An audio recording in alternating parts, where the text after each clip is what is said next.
A very good morning, all of you.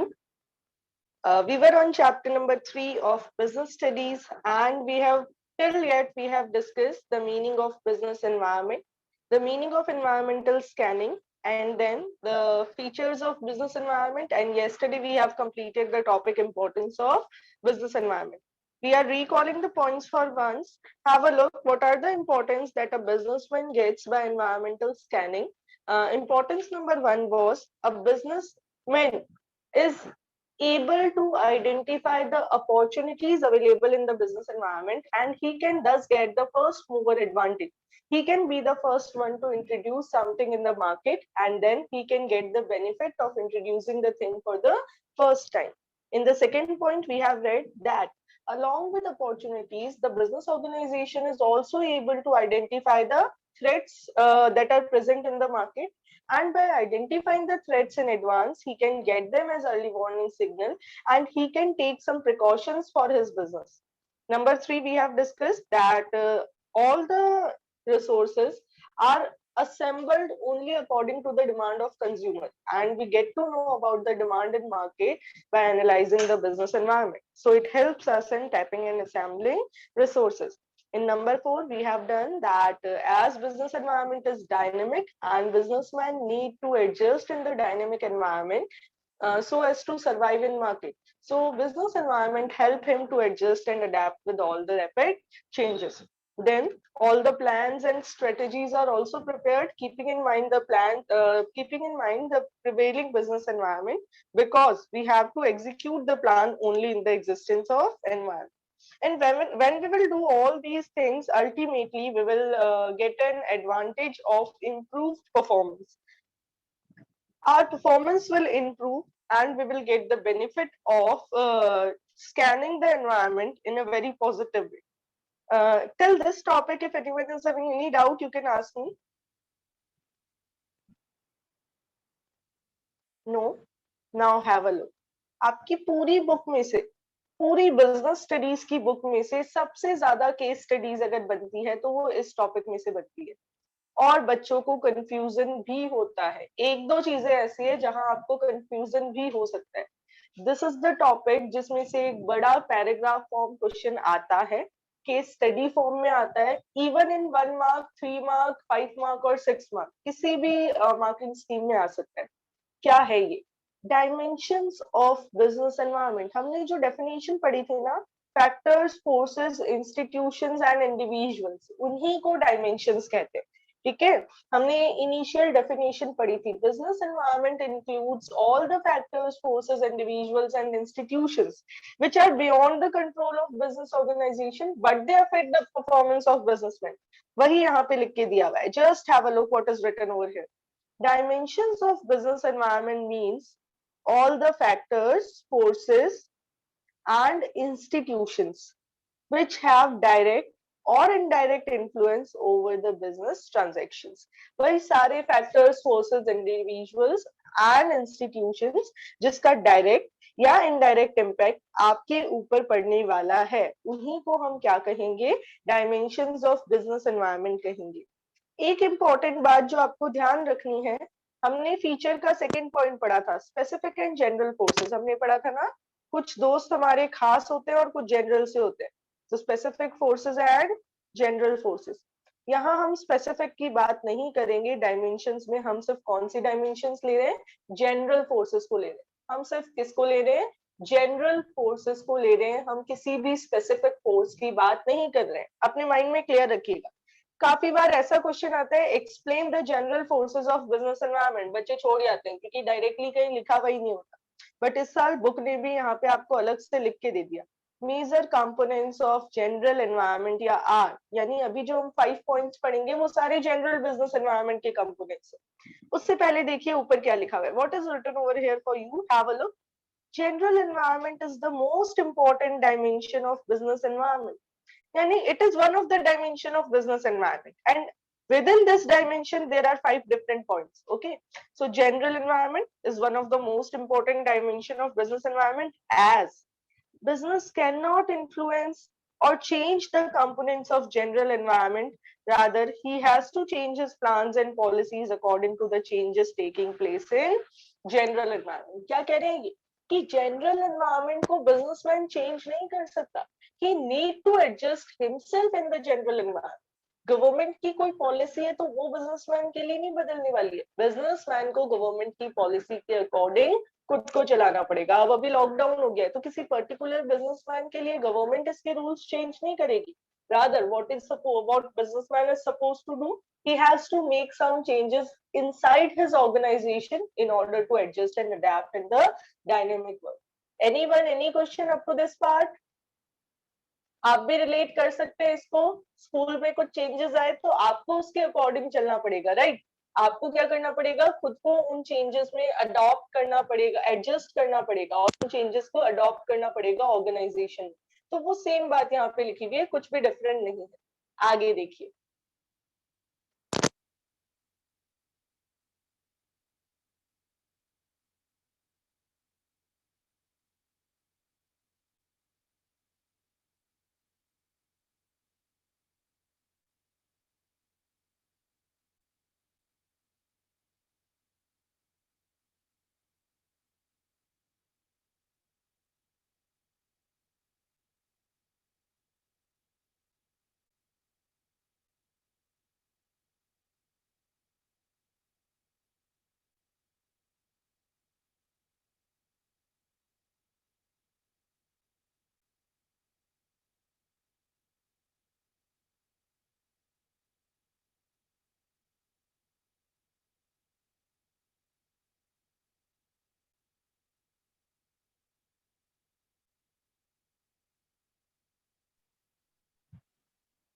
आवाज नहीं आ रही।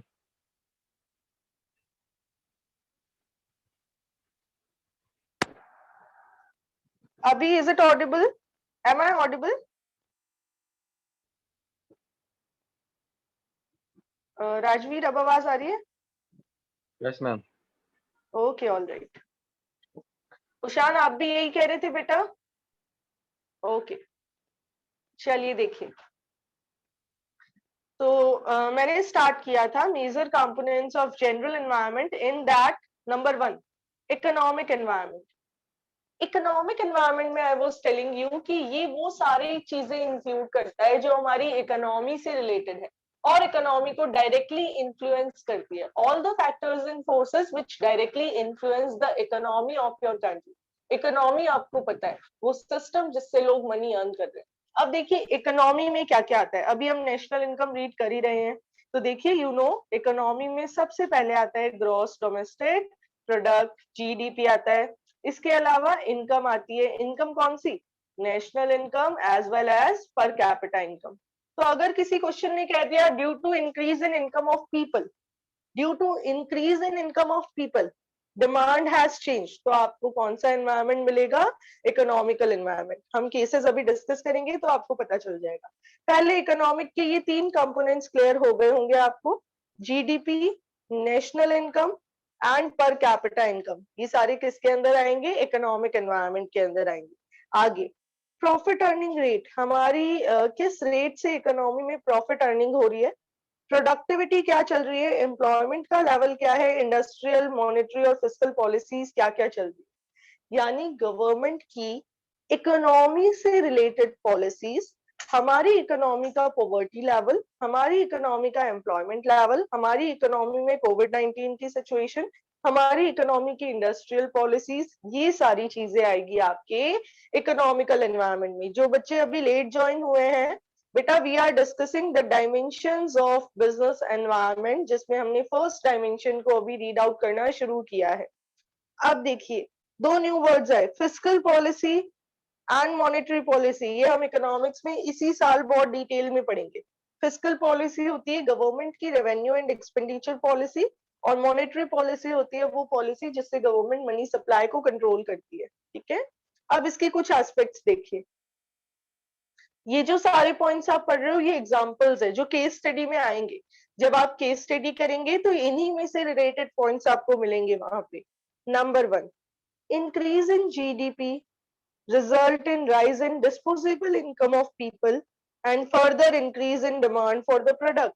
क्या बताना चाह रहे हैं ये बता रहे हैं इकोनॉमिक एनवायरनमेंट में लोगों की इकोनॉमिक एनवायरनमेंट में कंट्री की जीडीपी इंक्लूडेड है, and whenever there is increase in GDP there will be increase in disposable income of people. Disposable income क्या होती है? Can anyone tell me? Do you know the meaning of disposable income? No one knows? All right, जिस income को हम freely spend कर सकते हैं, हमारे हाथ में जितना पैसा फ्री में खर्च करने के लिए अवेलेबल है after payment of taxes and all, that will be treated as disposable income. तो जीडीपी बढ़ेगा तो डिस्पोजेबल इनकम भी बढ़ेगी, और वो बढ़ेगी तो इकोनॉमी में आपके प्रोडक्ट की डिमांड भी बढ़ेगी। ये फर्स्ट इकोनॉमिक एनवायरनमेंट का कंपोनेंट है। Number 2, high inflation rate set as a constant as they increase the cost of production। अगर इकोनॉमी में इन्फ्लेशन आ गया तो ये आपके लिए एक रुकावट है। क्यों रुकावट है? क्योंकि इन्फ्लेशन आते ही प्रोडक्शन कॉस्ट बढ़ जाएगी, लेकिन प्रोडक्ट की हाई प्राइस पे कंज्यूमर्स उसकी डिमांड थोड़ी सी कम कर देंगे। तो इन्फ्लेशन भी इकोनॉमी का ही पार्ट है, पूरी इकोनॉमी को इन्फ्लुएंस करेगा। नेक्स्ट देखिए, decrease in interest rate is beneficial and increase in demand for home loans and borrowings, borrowing money। थोड़ा सा लैंग्वेज चेंज कर दीजिए, इसको एज कर दिए, as it increase the demand. थोड़ी लैंग्वेज को चेंज कर दीजिए। क्या कह रहे हैं ये कि अगर इंटरेस्ट रेट डिक्रीज हो जाती है तो ये आपके लिए बेनिफिशियल है, क्योंकि इससे डिमांड इंक्रीज हो जाएगी। किसकी? होम लोन्स की भी इंक्रीज हो सकती है, और लोग और भी बोरो ज्यादा करके अपनी नीड्स को फुलफिल करेंगे, तो जिससे मार्केट में गुड्स और सर्विसेज की डिमांड इंक्रीज हो जाएगी। Next, passing of GST bill will affect most of the business organization। GST bill pass हुआ था 2015 में, बहुत सारे बिजनेसमैन को उससे इम्पैक्ट हुआ था, बहुत सारे लोगों को इन्फ्लुएंस किया उसने। डीमोनेटाइजेशन याद होगा आप सभी को। डीमोनेटाइजेशन 500 और 1000 के नोट्स को अचानक से बंद कर देना, तो ये इकोनॉमिक एनवायरनमेंट का पार्ट है। पूरी इकोनॉमी को इसने इफेक्ट किया, और बिजनेसमैन को तो बहुत ज्यादा किया।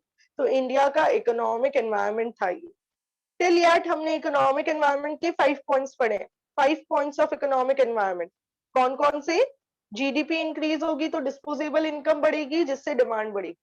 इन्फ्लेशन बढ़ेगा तो कॉस्ट ऑफ प्रोडक्शन बढ़ेगी, जिससे हमें प्रॉब्लम आएगी। इंटरेस्ट रेट्स कम होगी तो बोरोइंग की डिमांड बढ़ेगी, जो बेनिफिशियल है। जीएसटी बिल आएगा तो बिजनेसमैन को कुछ ना कुछ चेंज होगा। डीमोनेटाइजेशन हो गया तो उससे भी बिजनेस एनवायरनमेंट को इन्फ्लुएंस हुआ। आगे देखिए, 6, बहुत सारे पॉइंट्स हैं यहाँ पे।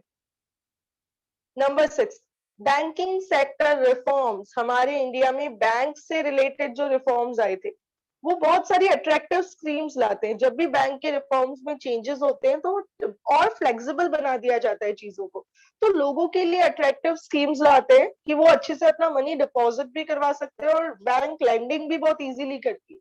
बहुत नॉमिनल इंटरेस्ट रेट पे लोन देती है लोगों को, और बहुत कम फॉर्मेलिटीज पे। तो ये बिजनेसमैन के लिए भी फायदेमंद और कस्टमर के लिए भी। आप देखिए, अगर गवर्नमेंट ने कार लोन को इजी कर दिया, कार लोन लेने का प्रोसेस सिंप्लीफाई कर दिया गया है, तो इससे बिजनेसमैन को भी फायदा होगा और इंडिविजुअल हाउस होल्ड को भी। इकोनॉमिक में क्यों आया? क्योंकि पूरी कंट्री को इफेक्ट कर रहा है। ठीक है, पूरी कंट्री को इफेक्ट कर रहा है, इसलिए हमने इसको किसमें काउंट ऑन किया है? इकोनॉमिक के अंदर। आगे देखिए, next 7th number point, recent changes in economic and fiscal policy of country have encouraged NRIs and foreign investors to invest in Indian companies। क्या बताना चाह रहे हैं कि गवर्नमेंट अपनी कंट्री की इकोनॉमिक और फिस्कल पॉलिसी को चेंज करती है, तो उससे बहुत सारे नॉन रेजिडेंट्स और फॉरेन इन्वेस्टर्स इंडिया में इन्वेस्ट करना स्टार्ट करते हैं। क्यों? क्योंकि गवर्नमेंट जब भी पॉलिसीज को चेंज करेगी, फ्लेक्सिबल बनाएगी। मैंने अभी आपको बताया कि जब भी चेंजेस किए जाते हैं तो पुराने के कंपैरेटिवली न्यू पॉलिसी फ्लेक्सिबल होती है, और जब वो पॉलिसी फ्लेक्सिबल होगी तो बहुत सारे लोग यहाँ पे इन्वेस्ट करने लगेंगे। अब यहाँ आपके माइंड में क्वेश्चन होगा, इतने सारे पॉइंट्स याद करने हैं क्या? Definitely no, you have to keep it in your mind कि जो भी चीजें पूरी इकोनॉमी को इन्फ्लुएंस करेगी वो इकोनॉमिक में आएगी। अब फिर वापस बता रहे हैं, इकोनॉमिक रिफॉर्म्स हो रहे हैं किसमें? लीजिंग और फाइनेंसिंग इंस्टीट्यूशंस, जो इंस्टॉलमेंट पे आप असेट्स वगैरह परचेज कर सकते हो, तो उससे भी काफी फायदा हो रहा है। प्राइवेट सेक्टर, पब्लिक सेक्टर का रोल जब जब हमारी इकोनॉमी में चेंज होता है, तब तक हमारा बिजनेस एनवायरनमेंट भी चेंज होता है। सेविंग और इन्वेस्टमेंट की इकोनॉमी रेट ये एडिशनल पॉइंट है। बीओटी और बीओपी आपके मैक्रो इकोनॉमिक्स के चैप्टर्स का नाम है। बैलेंस ऑफ ट्रेड और बैलेंस ऑफ पेमेंट भी इकोनॉमिक एनवायरनमेंट है। मनी सप्लाई और इंटरनेशनल डेट भी इकोनॉमिक एनवायरनमेंट है। आपको तो कौन कौन से लर्न करने हैं वो मैं टिक कर देती हूँ आपके लिए। नंबर 1 इससे रिलेटेड केस आता है, number 4, number 5 and number 6। Only these 4 points. आप इनको भी अगर दिमाग में सेट कर लोगे तो भी आप आराम से केसेस कर पाएंगे। चलिए, so we have completed the first dimension of business environment, that is economical environment. It includes all the factors and forces that affect the entire economy of our nation. ठीक है, एक साथ पूरी इकोनॉमी पे influence होगा, किसी एक businessman पे नहीं होगा। आगे देखिए, social, simplest dimension. Social environment is related with the customs and traditions of society. हम जहां भी काम कर रहे हैं वहां के लोगों के कुछ कस्टम्स होंगे और कुछ ट्रेडिशंस होंगे। Every businessman need to deal with all the customs and traditions of the society. For example, during the festival of Diwali, we usually buy new things, right? हम new चीजें परचेज करना prefer करते हैं। अब ऐसे में अगर आपके एरिया की शॉप पे नया स्टॉक ही नहीं आया तो क्या हम उस शॉप पे जाना प्रेफर करेंगे? Definitely no. उस शॉप को लोगों की कस्टम के अकॉर्डिंग चलना पड़ेगा, है ना। डजेंट मैटर कि वो शॉप किस कास्ट के इंडिविजुअल की, अगर उसने हमारे समाज में शॉप लगा रखी है तो definitely we will be expecting कि हमारे फेस्टिवल टाइम पे वो हमें अकॉर्डिंगली सप्लाई करे। इसी तरीके से आप देख लीजिए, एक स्वीट शॉप है आपके नेबरहुड में, जब भी फेस्टिवल होता है तो वो शॉप बंद होती है। वो बिजनेस ओनर क्या करता है, अपने घर पे फेस्टिवल एंजॉय कर रहा होता है। आप फर्स्ट फेस्टिवल पे गए, शॉप बंद, सेकंड फेस्टिवल पे गए, शॉप बंद, तो ऐसे में आप धीरे धीरे उसकी शॉप पे जाना ही छोड़ देंगे, क्योंकि festivals are the time when we need the sweets. तो अगर ऐसे में ही शॉप बंद है तो आप उसकी शॉप पे नहीं जाना प्रेफर करेंगे। तो ये सोशल एनवायरनमेंट का छोटा सा पार्ट है। Now have a look what is written over here. Social environment consists of customs and traditions of the society in which business is existing. कौन सी सोसाइटी के कस्टम और ट्रेडिशन, जिस सोसाइटी में आपका बिजनेस चल रहा है। हमने रिलेटिविटी वाला पॉइंट पढ़ा था ना, रिलेटिविटी, जहां आपका बिजनेस है वहीं से रिलेटेड है आपका एनवायरनमेंट, और किसी एरिया से रिलेटेड नहीं हो सकता। सो हैव अ लुक, आगे क्या कह रहे हैं ये। It includes the standard of living, taste, preference, education level of people living in the society where business exists. जहां आपका बिजनेस है वहां के लोगों का टेस्ट, कस्टम और ट्रेडिशंस, वहां के लोग कैसा पहनना पसंद करता है, कैसे रहना पसंद करता है। अच्छा, raise your hands, Lalgarh area कोई गया है या कोई रहता है? लालगढ़ एरिया जो बीकानेर में है, रामपुरा बस्ती और लालगढ़ एरिया, नो वन? कोई भी नहीं गया, कोई भी नहीं रहता, कभी नहीं गए? चलिए सुनिए, फिर उससे रिलेटेड कुछ बताते हैं आपको। बीकानेर में अलग अलग एरियाज है, जैसे गंगा शहर मार्केट है। इधर अगर हम देखें तो मेन मार्केट आपका कौन सा है? केम रोड मार्केट है। ऐसे ही लालगढ़ रेलवे स्टेशन का नाम आप सबने सुना है, उधर भी मार्केट है। पर उधर कैसे लोग रहते हैं? जनरली वहां पे अनएजुकेटेड लोग रहते हैं, फैक्ट्री लेबर्स जो है, क्योंकि करनी इंडस्ट्रियल एरिया को क्रॉस करके वो आ रहा है, तो वहां पे जो फैक्ट्री वर्कर्स है वो लोग रह रहे हैं। तो वहां के जो वहां उस एरिया में जितनी भी शॉप्स हैं वो वैसे ही प्रोडक्ट सप्लाई करती है। वहां पे आपको हाईली स्टैंडर्डाइज्ड आइटम्स नहीं मिलेंगे।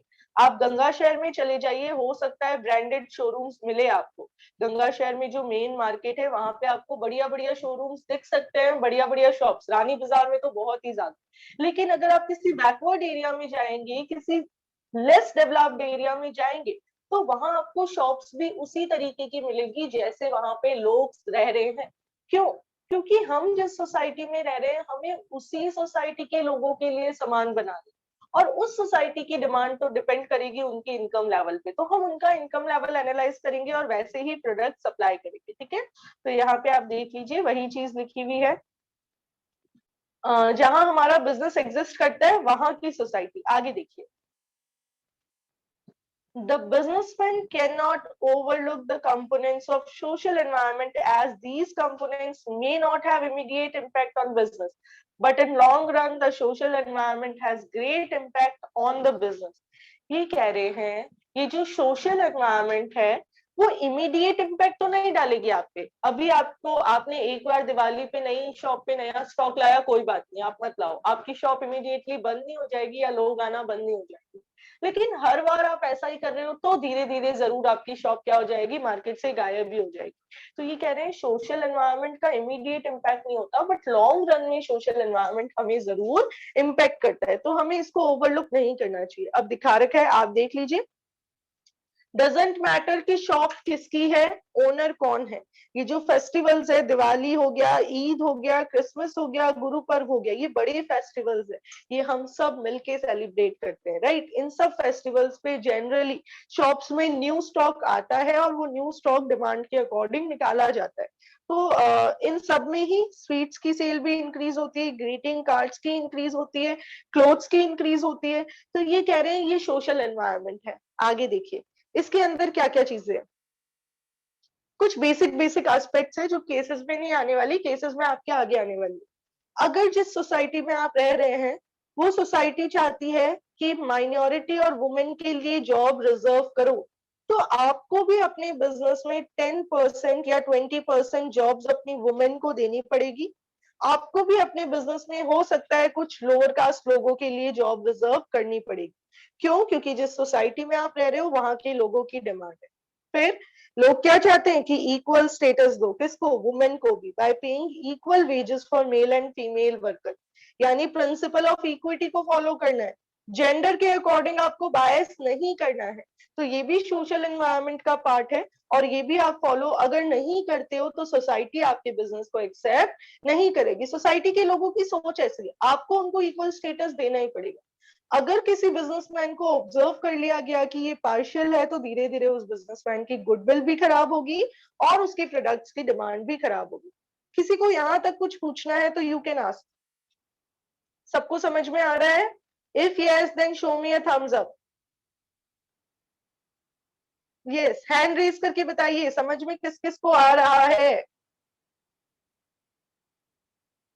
चलिए गुड, कहीं भी डाउट आए तो आप पूछ लीजिएगा इमीडिएटली हैंड रेज करके।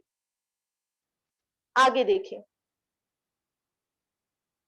Number 3, demand for automatic machine and luxury items in middle class families. Tata nano. क्यों आई थी टाटा नैनो? रीजन यही था कि इंडियन सोसाइटी ऐसी है, यहाँ पे जो फैमिलीज है वो सारी फैमिलीज बिग कार्स नहीं अफोर्ड कर सकती। लेकिन कार लेना सबका सपना होता है ना, हर मिडिल क्लास फैमिली का सपना होता है that we need a own car. तो ऐसे में टाटा नैनो का प्रोजेक्ट लॉन्च किया गया, जिसमें कम बजट की कार जो है वो लॉन्च कर दी गई। तो ये क्या है, ये सोसाइटी की जो सोच है उसको आपने कितनी अहमियत दी वो बताना चाह रहे हैं।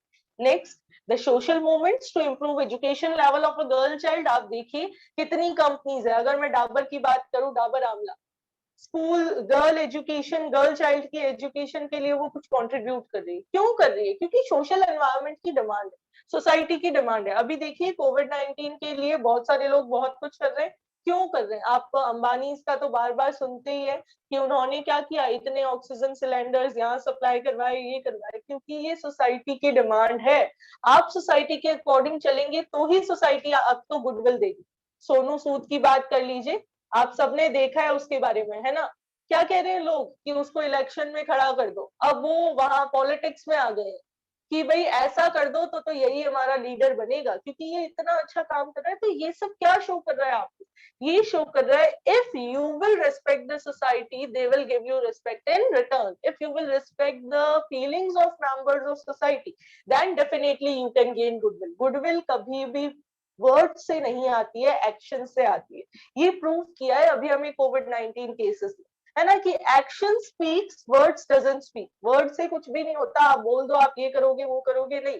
बहुत सारे पॉलिटिकल लीडर्स ने बोला है लेकिन अभी हमने उनकी साइड से एफर्ट्स नहीं देखे, बट जिन्होंने नहीं बोला और एफर्ट्स दे दिए वो हीरो बन गया। तो वही हीरो आपको यहाँ पे बनना है by following the social environment. आगे देखिए, health and fitness trend popular हो रहा है सोसाइटी में, तो उससे रिलेटेड अब आप देख लीजिए कोविड-19 के बाद हर एड एक ही बात बता रहा है। इवन पंखा, फैन का भी जो एड है ना कि ये फैन ऐसा है जो बैक्टीरिया आपके यहाँ से हटा देगा, फ्रेश एयर देगा, हर चीज का एड उसी से रिलेटेड हो गया। लाइजॉल है तो वो भी कोरोना वायरस से लड़ने वाले जर्म्स को खत्म कर देगा। और जितने भी ये बूस्ट है या फिर एनर्जी पाउडर्स है, ये सब क्या करते हैं, एनर्जी ड्रिंक वाले पाउडर्स, ये आपकी इम्यूनिटी को स्ट्रॉन्ग कर देंगे। तो आपने क्या किया, सोसाइटी को एनालाइज कर लिया और उसके अकॉर्डिंग चेंजेस कर दिए।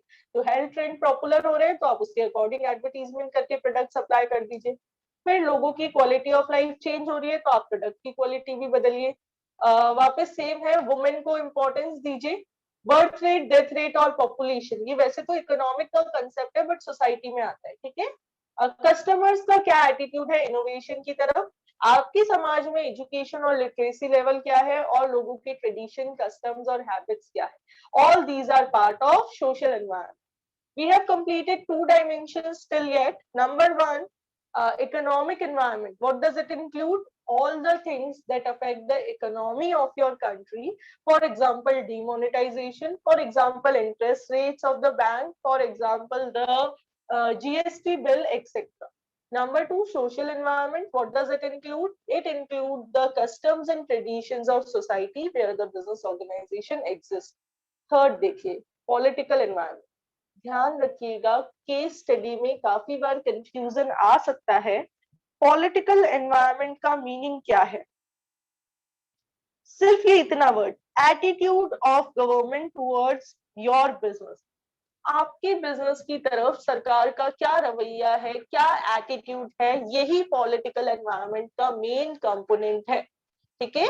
आपके बिजनेस की तरफ गवर्नमेंट की कैसी अप्रोच है, वो आपके बिजनेस को लेके क्या सोचती है।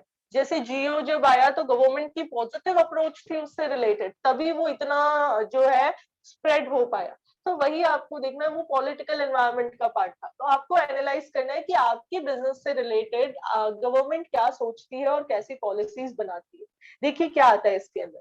Political environment constitutes all the factors related to government affairs, such as type of government in power, अभी कैसी गवर्नमेंट पावर में है, attitude of government towards different groups of societies, policy changes implemented by different governments, etc. कैसी government है, क्या सोचती है government, और कैसी पॉलिसीज को इम्प्लीमेंट करती है।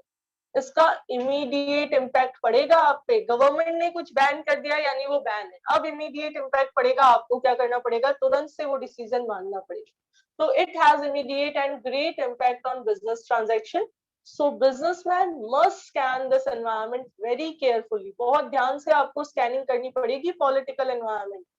The businessman has to make changes in his organization according to the changes factor of political environment. जो भी चेंज आएगा पॉलिटिकल एनवायरनमेंट में, उसके अकॉर्डिंग आपको अपने इंटरनल एनवायरनमेंट में चेंजेस करने पड़ेंगे, वरना आपका बिजनेस जो है वो बहुत जल्दी बंद हो जाएगा। तो क्या कह रहे हैं यहाँ पे, ये आपको बताना चाह रहे हैं कि पॉलिटिकल एनवायरनमेंट में क्या क्या आता है। Type of government and power, the thinking of government towards different groups and the policy changes implemented by the government. अब इसके कुछ फैक्टर्स देखिए।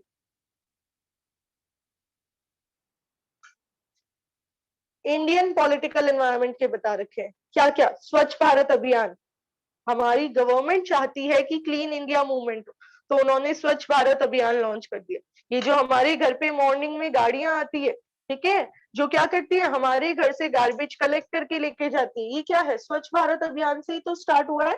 तो ये गवर्नमेंट की सोच है, गवर्नमेंट का पॉइंट ऑफ व्यू है कि हमें नीट एंड क्लीन सोसाइटी में रहना है। तो ये कौन सा एनवायरनमेंट हो गया, पॉलिटिकल एनवायरनमेंट हो गया। ध्यान रखना है आपको, ये रूल नहीं है, ये सिर्फ गवर्नमेंट की एक अप्रोच है। कंपल्शन नहीं है कि आपको उसी गाड़ी में कचरा डालना है, नहीं डालोगे तो आपको बिठा के ले जाएंगे, ऐसा कुछ भी नहीं। सिर्फ गवर्नमेंट की एक अप्रोच है कि ऐसा होना चाहिए। तो ये पॉलिटिकल का पार्ट है। स्किल इंडिया मूवमेंट जो गवर्नमेंट ने लॉन्च की है, ठीक है, कि आपको क्या करना है, स्किल डेवलपमेंट के लिए गवर्नमेंट हेल्प करेगी, तो वो भी क्या है, आपके पॉलिटिकल का पार्ट है। फिर ये Sushant, you want to speak something, you can unmute and speak. Ma'am पीछे तो लिखा था कि एटीट्यूड टुवर्ड्स बिजनेस एनवायरनमेंट है ना, मतलब बिजनेस के लिए, तो मैम इसमें बिजनेस कहाँ पे है? Businessman as well as society, both. Attitudes towards different group of society लिखा है, तो डिफरेंट ग्रुप ऑफ सोसाइटी में बिजनेसमैन भी आ जाएगा और जनरल पीपल भी आ जाएंगे। Is it okay? ये देखिए यहाँ मेंशन है, मैंने आपको टुवर्ड्स योर बिजनेस बताया क्योंकि हमें फोकस उस पे करना है, बट मेंशन क्या है, towards different groups of society. In group में एक ग्रुप बिजनेसमैन का भी है, ठीक है। चलिए आगे देखिए, अगर हमारे यहाँ पॉलिटिकल स्टेबिलिटी है तो ये बिजनेस एंटरप्राइज को मोटिवेट करेगा कि आप लॉन्ग टर्म प्रोजेक्ट में इन्वेस्ट कर दीजिए। पॉलिटिकल स्टेबिलिटी यानी सेम गवर्नमेंट रहती है, अगर इंस्टेबिलिटी रहती है ना तो हम इन्वेस्ट कर देते हैं, न्यू गवर्नमेंट आती है पॉलिसीज चेंज कर देती है तो हमें नुकसान हो सकता है। तो ऐसे में political stability Indian business environment की खासियत है जो हमें एनकरेज करती है कि आप लॉन्ग टर्म प्रोजेक्ट में इन्वेस्ट कर दो। करंटली पॉलिटिकल सिस्टम क्या चल रहा है और पॉलिटिकल लीडर्स का क्या मानना है, उनकी प्रोफाइल कैसी है, उनका क्या क्या आउटलुक है। हमारी कंट्री का कॉन्स्टिट्यूशन, गवर्नमेंट का बिजनेस में कितना इंटरफेरेंस है, गवर्नमेंट की फॉरेन पॉलिसी कैसी है और गवर्नमेंट की वैल्यूज और आइडियोलॉजीज कैसी है, ये सारी चीजें आती है आपके पॉलिटिकल एनवायरनमेंट के अंदर। बेसिकली गवर्नमेंट का जो आउटलुक है वो आउटलुक सारा का सारा आएगा पॉलिटिकल एनवायरनमेंट के अंदर। अब आज की क्लास में हम इतना ही पढ़ने वाले हैं। आपका आज का टास्क है, पहले तो ये बताइए बिजनेस का पेपर आज ही है क्या आपका?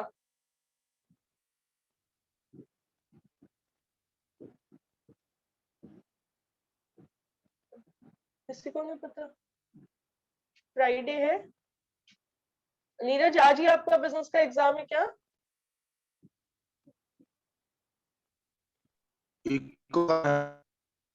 ओके चलिए, तो आपका टास्क ये रहेगा, पहले तो 2 दिन आपका ब्रेक है, चैप्टर 2 अच्छे से प्रिपेयर कर लीजिएगा। मैं फिर रिपीट कर रही हूँ, किसी भी बच्चे को लगे मैं ऑलरेडी 2 बार एक्स्ट्रा क्लासेस ले चुकी हूँ फॉर चैप्टर नंबर 2, अभी भी आप लोगों को लगे कि आपको चैप्टर 2 में कहीं कुछ समझ में नहीं आया, you can freely inform me, मैं आपको समझाने के लिए अवेलेबल हूँ। आप आराम से इंफॉर्मेशन दे सकते हैं, कोई प्रॉब्लम नहीं, बट कोशिश करें कि आप उसको बाय योरसेल्फ करने की पूरी एफर्ट्स लगाएं। इसके अलावा चैप्टर पढ़ के चैप्टर के केसेस जरूर से कर लीजिएगा क्योंकि केस स्टडीज ही क्वेश्चंस बनाती है आपके, तो बहुत सारे क्वेश्चंस आपको चैप्टर में मिलेंगे, मोर देन 150, आपको उनको जरूर कवर अप कर लेना है। और इस चैप्टर को यहाँ तक पढ़ना, 2-2 पॉइंट्स आप आइडेंटिफाई करने की कोशिश करना, आपको 2 दिन के न्यूज़पेपर में ही मिल जाएगा, कुछ इकोनॉमिक एनवायरनमेंट का, कुछ सोशल एनवायरनमेंट का और कुछ पॉलिटिकल एनवायरनमेंट का। लिंक करोगे तो ज्यादा बेटर तरीके से आपको चीजें समझ में आएगी। आप अगर न्यूज़पेपर पढ़ के कुछ लिंक करने की कोशिश करोगे कि ये वाला जो चेंज है ये इकोनॉमिक एनवायरनमेंट का पार्ट है, ये चेंज सोशल एनवायरनमेंट है और ये चेंज जो है पॉलिटिकल एनवायरनमेंट है, आप फिर मुझे वो जो फोटोग्राफ है या जो भी आपने रिटर्न में लिखा है उसको फॉरवर्ड करें, मैं आपको क्रॉस चेक करके बता दूंगी कि आपने सही आइडेंटिफाई किया है या गलत, तो ये आपके लिए काफी हेल्पफुल रह सकता है। Anyone, any questions? No doubts? All right then, हम मिलते हैं नेक्स्ट क्लास में इकोनॉमिक्स के लिए।